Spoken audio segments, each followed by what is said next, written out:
Welcome back, everybody. Laura here. So we are going to continue on toward the rainforest, and we're going to take a right out of the Highland stable. And once again, we're just going to let the horse do the work and stay on path. We're going to be doing some stuff along the way, but remember, we're on a race against time at the moment. We really want to get to that rainforest and get those ingredients collected before that first blood moon. So we'll get stuff that's relatively quick and along the way, but other than that, we'll have to come back through and finish up at a later time. Okay, right here when we get to this next little T intersection, we're going to get off the horse, look up and to the left. There's a tall structure we're going to climb with a croc seat on top.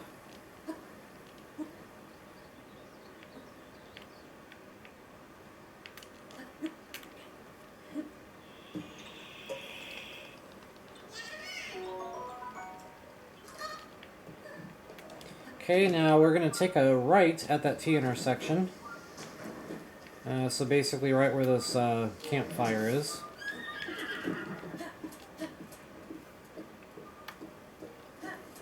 So now we are heading toward the east, and from here this road is literally going to take us right to where we're going, so there's no need to worry about any more turns from here on out. Okay, we're going to take a quick stop at this shrine. Grab ourselves a hearty radish. Activate shrine. We'll come back later for that. And there's also a Korok seed here as well.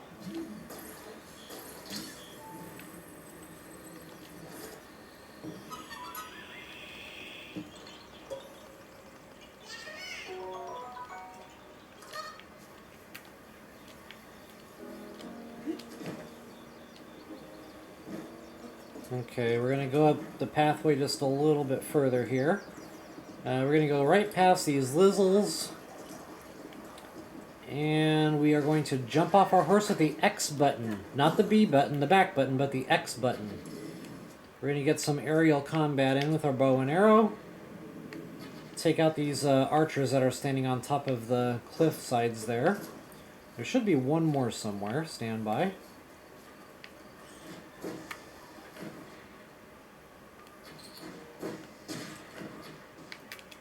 Alright. And if you're unlucky like me, you're going to have an Octorok pelting you in the head.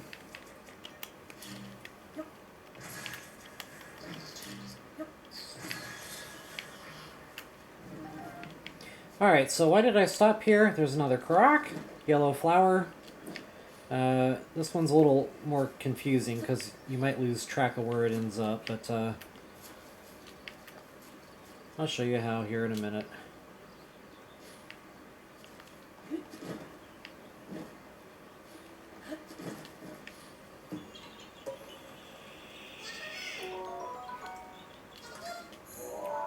Okay, so that's where we're at the moment. Back to our horse we go. I'm not going to take the time to chase down all the monster parts from those guys. I'm just going to get a move on here.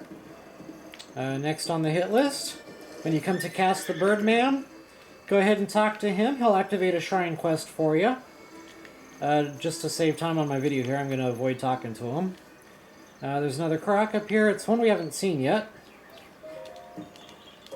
What you have to do is spam the A button. That swirling, glistening pile of leaves will be running around on the ground. You just gotta catch up to it and hit the button, time it right. You'll find some hardy truffles here. Also some mighty thistle. And we're gonna head out toward this river. Yellow rune will show you some treasure. And this is where that Knight's Claymore, as I mentioned earlier on in my walkthrough. It's going to be the best two-handed weapon we have to date.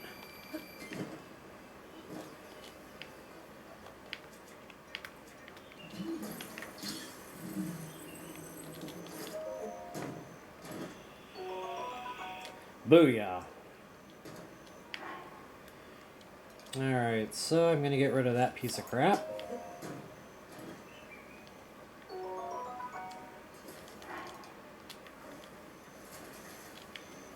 Alright, we're gonna head toward the bridge where the Birdman was. Just to try to show you on the map what's going on here, we're just south of the bridge for those 2 treasure chests. If it's nighttime, you're gonna see a whole bunch of fireflies flying around. It's going to be kind of hard to collect them without stealth, so I wouldn't worry about them just yet. We'll come back and scoop them up at a later time. There's another treasure chest under the bridge. I think another 50 rupees. Just north of the bridge, we got another Karak. This one's a little tricky now. You're going to need to use 2 runes simultaneously. You're going to want to use Stasis to freeze that one ball. And then Magnesis to pull the other side up. It's on a chain, as you can see.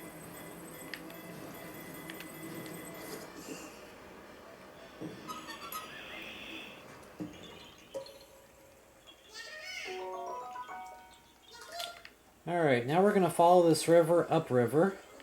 Or downriver, I should say, because that's the way the flow of the water is going. Long story short, we're going to head northwest, I guess. Kind of back toward where it begins. There's a couple of things that are noteworthy out there. There's going to be a big hardy radish, which will give you 5 extra heart containers by itself. They are rare, so do take the time to get those when you come across them. And it should be right around here somewhere. There's also going to be a treasure chest with a gold rupee.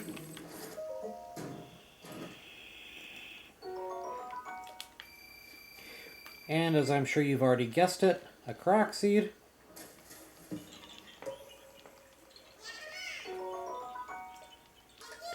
Alright, now let me figure out where this... I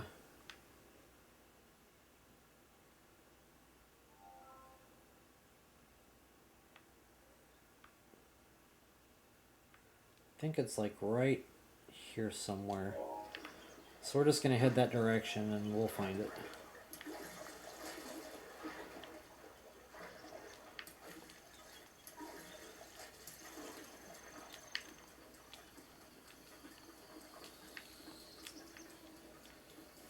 Going to be kind of a tough climb, so I'm actually going to go a little bit out of the way for a gentler climb over here. And I am going to put a cooking pot at this location just because it's a place I'll be coming back to periodically to collect more as they respawn.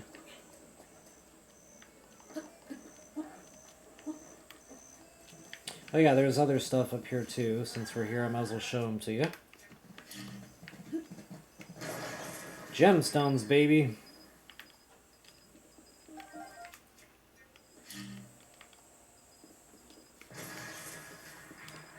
The more the merrier.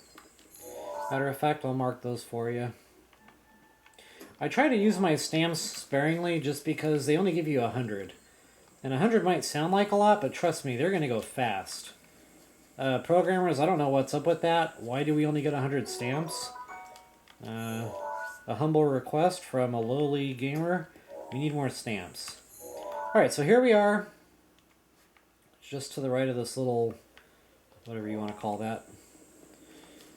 And we're going to head back now kind of toward the horse. You can actually see it from the map. This is ultimately where we're heading, right here. That's a little bad boy nest. Along the way, there's going to be a hardy durian tree. We're going to stop and pick up some hardy durians. Ah, that was stupid. I just blew myself up with my own bomb. Way to go, genius! Alright. Let's try that again, shall we?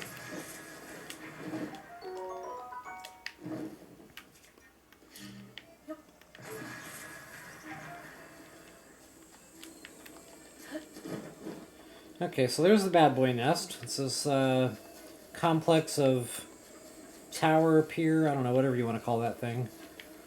And I like to approach it from this side, because I'll climb this tree, get some altitude, and then I'll kind of fly over to it. And as long as you've got your Karak, as long as you have your Majora's Mask on, you'll be able to fit right in with the bad guys, so no worries there.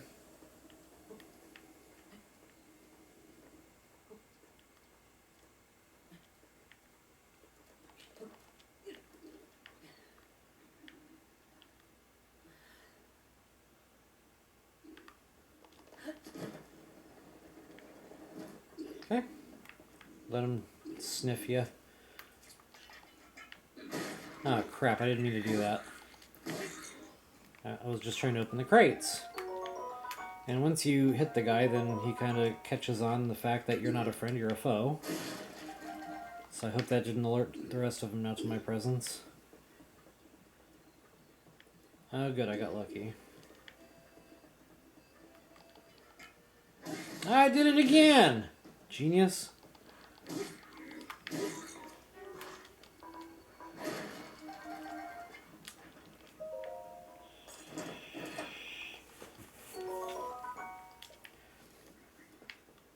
Alright, that's pretty much all I'm here for. Just wanted to open up these crates and get that treasure chest.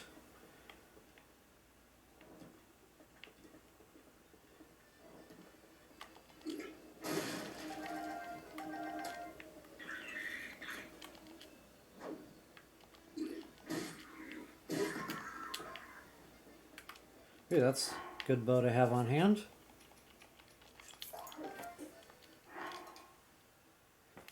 Alrighty. So that's pretty much it for that bad boy complex. Let's go ahead and get back out to the roadway here and we'll get our horse and we will get a move on. So just to show you on the map, we're going to be heading this direction now.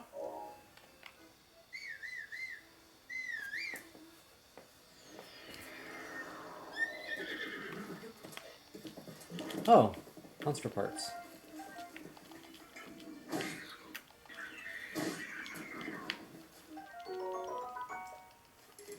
I don't recommend these spiked Boko spears. They are horribly brittle.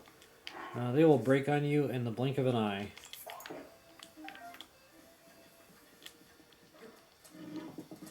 Alright, so as I said, we are going to get back on path here. We will be coming to another bridge with some more goodies. 2 more crocs and some more treasure. And another big hearty radish.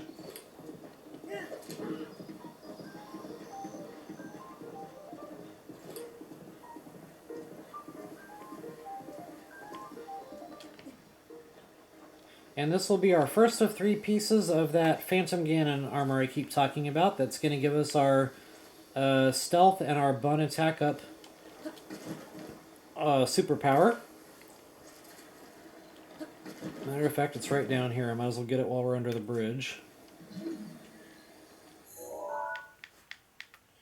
And I will mark that. Crap. I'm going to try to put that on the map for you.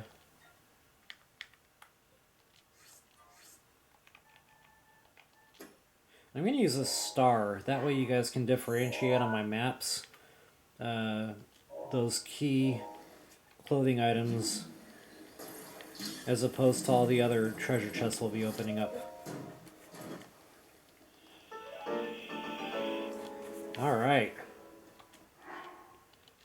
Put that bad boy on. Right now that's only 1 piece, so it's low level stealth. That's not going to do a whole lot for you just yet. But when you have that full set on, that'll be high level stealth. And you'll just be able to walk around full speed just like this, collect insects, all sorts of goodies. So that really is the way to go. I don't recommend buying anything from this guy. He's expensive. And you can get all that stuff for free later on down the road anyway. Some more treasure.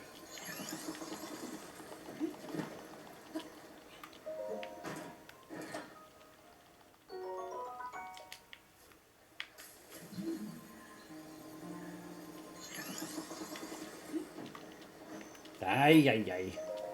Link is squirrely in this game. This is probably the least amount of control I've ever had over my character in any Zelda game. He's just very, very squirrely. I don't know really how to explain it. As you get to play in the game, you'll see what I'm talking about.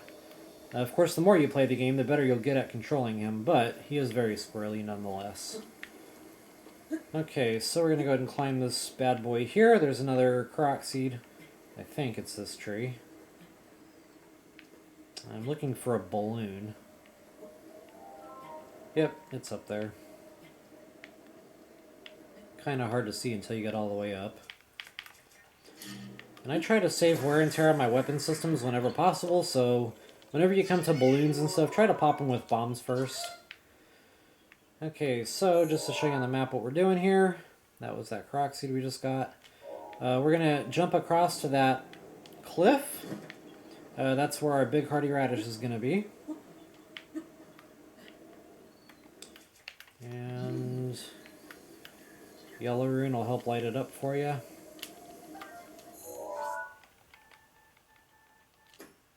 Okay, so we got our big hardy radishes, 2 so far.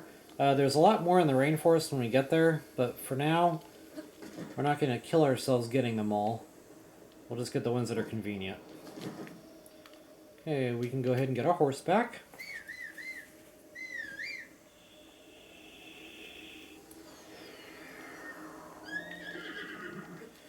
Okay, let's continue on path here. Just let the horse do the work. It'll take you to where we're going. Okay, now that tower is where we're going to ultimately end up. I like to find a nice tall tree to kind of jump over to that cliff from, because that climb is going to cost a lot of stamina otherwise. So this tree is always a good marker. That tower is no joke, folks. So you're probably going to need at least, 3 stamina wheels full meals to get up that tower. It doesn't look that tall from here, but there's no resting places until you get up there quite a bit. So just bear in mind, if you don't have any stamina packed away, you're probably not going to make it up there.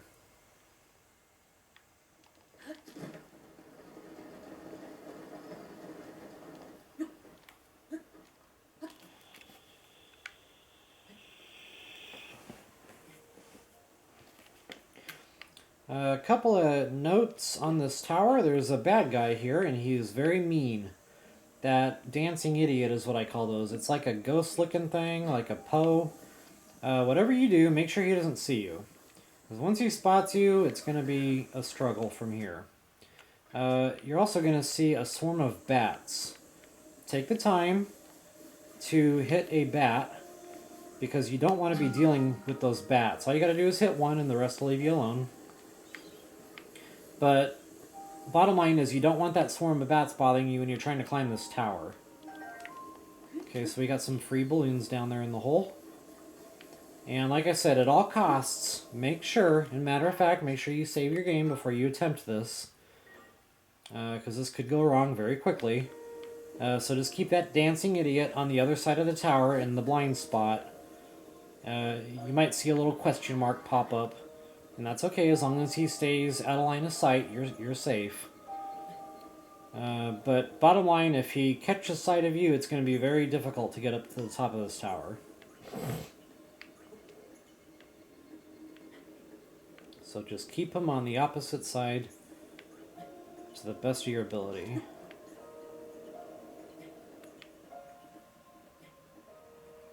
I wouldn't be jumping around on this thing a whole lot because it will get very expensive with stamina. Get one final jump before you run out. Just be quick on the draw to eat that refill before you fall off.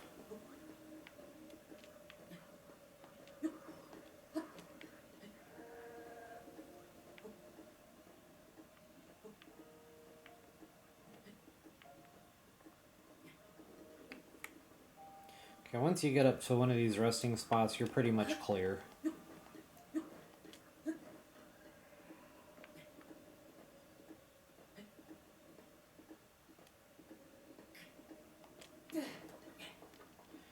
Alright folks, I'm going to go ahead and break video here. If you made it, congratulations. We'll see you guys when we come back.